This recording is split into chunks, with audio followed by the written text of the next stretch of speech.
భగవద్గీత పంచమోధ్యాయ కర్మ సన్యాస యోగ.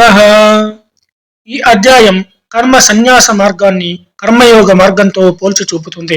రెండూ కూడా ఒకే లక్ష్యం దిశగా దారితీస్తాయని, మనం వీటిలో దేన్నైనా ఎంచుకోవచ్చని శ్రీకృష్ణుడు వివరిస్తున్నాడు. కానీ మనస్సు ఎంతో పరిశుద్ధమైనదిగా ఉంటే తప్ప కర్మ సన్యాసం అనేది పరిపూర్ణంగా దోషరహితంగా చేయలేము. మరియు భక్తితో పనిచేయటం ద్వారానే ఆ చిత్తశుద్ధి సాధించవచ్చు. కాబట్టి కర్మయోగమే సాధారణంగా చాలా మందికి సరి అయిన దారి. కర్మయోగులు తమ ప్రాపంచిక విధులను పవిత్రమైన బుద్ధితో ఫలాసక్తి విడిచి భగవత్ అర్పితముగా చేస్తారు. ఈ విధముగా తామరాకు తాను తేలియాడి నీటి యొక్క తడి అంటనట్టు వారికి పాపం అంటదు. జ్ఞాన ప్రకాశించే వారు ఈ శరీరం అనేది ఆత్మ వసించే నవద్వారాల నగరమని తెలుసుకుంటారు. ఈ విధంగా వారు తమ కర్తలము కాము అని, తమ భోక్తలము కూడా కాము అని తెలుసుకుంటారు. వారు అందరి పట్ల సమత్వ దృష్టి కలిగి ఉంటారు. ఒక బ్రాహ్మణుడు ఆవు, ఏనుగు, కుక్క, చండాలుడు అందరినీ సమానంగా చూస్తారు.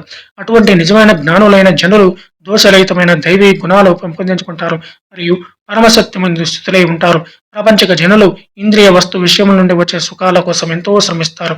కానీ అవే నిజముగా దుఃఖహేతువులని తెలుసుకోరు. కానీ కర్మయోగులు వాటి ఎందు ఆసక్తి కలిగి ఉండరు. ప్రతిగా తమలోనే ఉన్న భగవంతుని ఆనందాన్ని ఆస్వాదిస్తారు. ఈ అధ్యాయం తదుపరి కర్మ సన్యాస మార్గాన్ని వివరిస్తుంది. కర్మ సన్యాసులు ఇంద్రియ మనోబుద్ధుల నియంత్రణకు ఎన్నో నిష్ఠలు పాటిస్తారు. వారు బాహ్యమైన భోగ సంబంధాన్ని తలంపులను త్యజించి కామ క్రోధ భయముల నుండి స్వేచ్ఛ పొందుతారు. ఈ నియమనిష్టలన్నిటినీ భగవద్భక్తితో సంపూర్ణం చేసి శాశ్వతమైన శాంతిని పొందుతారు.